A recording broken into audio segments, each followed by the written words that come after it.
All right, obviously, extremely proud of our football team. Very hard-fought win, which is what we expected it to be. We had talked all week about how strong our culture was, even on the back of some of these losses to start the season, and that if we trusted in that, and if we continued to nurture that, the results would start to come. And this game was a testament to that, because we knew it was going to be a game where persistence and being relentless was going to be the key. Virginia's got an outstanding defense, and that quarterback, you can't say enough about that guy and the plays that he makes. But that being said, what changed today is that the team that made the plays in the fourth quarter were the Miami Hurricanes. And the way that we went down the field twice, after not obviously moving the ball very well in the middle part of the game, to go down the field and score twice there in the fourth quarter, ultimately was telling in the victory. Defensively, the toughness of your defense, is defined by how you play in the red zone and goal line. That's simply it. Because the closer the ball is to the goal line, the more important it's got to be to you. And the way that we played, well, when they got down there close, to not let them score a touchdown with all the multiple times. I don't know how many snaps they had inside the 14-yard line, but it had to be almost double digits. And to not score any of those snaps when you're talking about a player of Perkins' ability, that's simply a mindset. So I was very, very proud of the way that they responded. And obviously for Turner Davidson to come in and to make the PATs and make that field goal in a very clutch time in the game there in the fourth quarter was a huge shot in the arm to our football team. So again, something that all three phases can be very proud of. Very happy locker room right now, as you can imagine, and now maybe a little bit of a momentum, and we can kick on for the rest of our season. With that, open up for questions. Manny, can you take us through the process of deciding on Turner this week?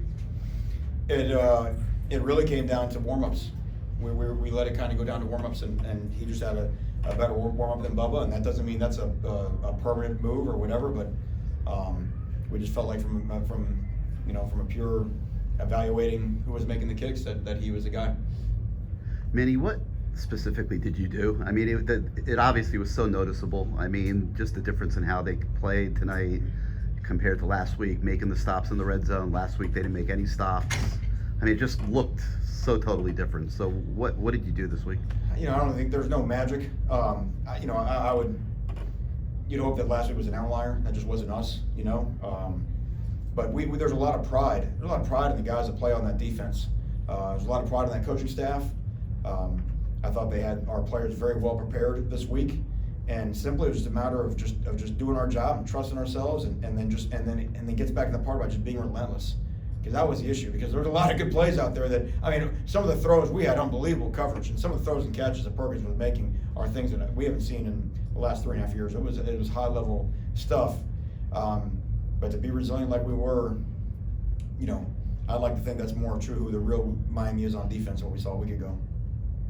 Manny, your offense, I think it was after the first drive, I think it was like 33 yards on 23 plays or something like that.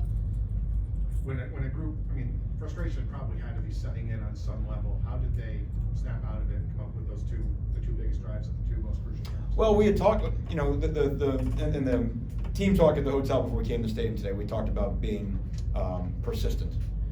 Virginia's a tough nut to crack on defense, and if you even think about their game 2 weeks ago against Notre Dame, that was a very tight game. There were some explosive turnovers that kind of created separation on the scoreboard, but even what Notre Dame was doing in the run game, that didn't really start to pop until the fourth quarter. So it was a game where time of possession would matter in snaps, which they had the edge on because they were better on third downs than what we were. But I think the neatest thing about our team this year is that we just don't panic. When things are going poorly, our guys, they get back out there and they go continue to fight again. And so I don't know that we were surprised to be in the position we were in. Now that being said, we were making a lot of mistakes. We were missing assignments. We obviously had some shots down the field. We probably had about 3 or 4 touchdowns that were this close away. We had a couple of touchdowns that we got swept by the ankle that had a chance to score on a drive that became a field goal. So as always, there will be a lot to correct. And look, that's the whole thing we talked about right before the year. The execution is going to get better, but as long as the intangibles are there, as long as the fight and the attitude of never giving up and all that type of stuff, you can win with that, and that's what we did tonight. Was there confusion with Amari when he stayed on the field after the targeting flag? It's a peculiar thing. I think Amari was waiting for someone to take him off the field. He was just standing there, and they just wound the clock, and just one of those kind of odd things that I don't know if anybody's ever seen that before. Manny, you talk about the way Nkosi played, but then just getting that touchdown at the end, I felt like it was really emotional moment for him. It was, because what we talked about was, let's use Nkosi as a great example, right? The guy worked really, really hard from January all the way to August, right? And then he finds out he's not the starting quarterback. And it's so easy in this day and age to say, well, you throw your hands up in the air and say, you know, I'm gonna, you know, pack my bags, or I'm gonna stop working. And for him to not only stay, but to continue to persevere. So what last week we saw the new version of Nkosi. We saw how much he had improved. And there was almost some strange, you know, karma deal, the fact that he got to start against Virginia, and then the fact that he gets to, you know, score not the winning touchdown per se, but the, you know, sort of the touchdown that iced it, or, you know, somewhat like that. For him to do that, that just shows, man, like, you don't always get what you want when you want it, but if you continue to work hard, it comes. And that's a kind of a mature concept. It's hard when you're their age, but for him to battle like that, I think that's a great example for everyone on our football team. I guess, Manny, when you go back and look at the tape of this one, third downs on both sides of the football, is that something obviously you have to take a look at? How do you attack that on both offense and defense? Well, for our side of the ball, it's been a thing where we've been trying to improve on all year, you know, and our third down offense today, again, like I said, let us down in some situations. On the other side of the ball, it was a combination of you know, Perkins just keeping plays alive that, I mean, other quarterbacks would have been sacked, and then he made at least two throws on third down, like I said, that were just such high quality in the catch. Well, I don't know, I can tell the guy to cover any better. So sometimes, you know, sometimes you got to tip your hat to the other guys, you know, but we made enough stops when it counted, and obviously the important ones were we made the third down stops in the red zone. You mentioned, I think, a few times this year talking to players who maybe are frustrated about lack of playing time.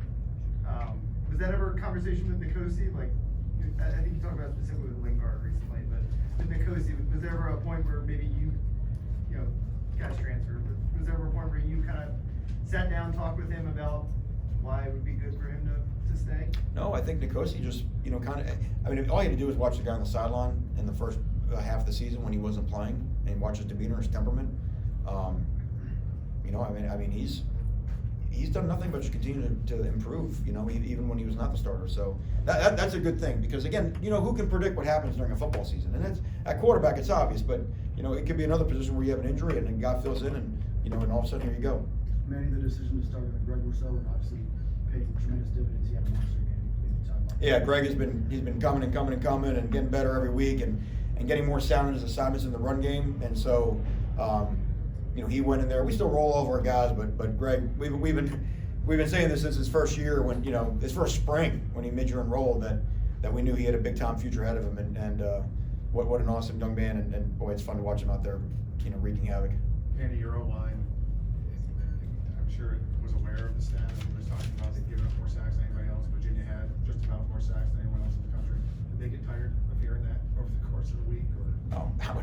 I'd imagine so, but again, as we've said so many times, you know, every sack does not go on the offensive line. You know, what they're doing, and what Butch Berry's doing a great job with them, is just getting them better, right? We got a starting point.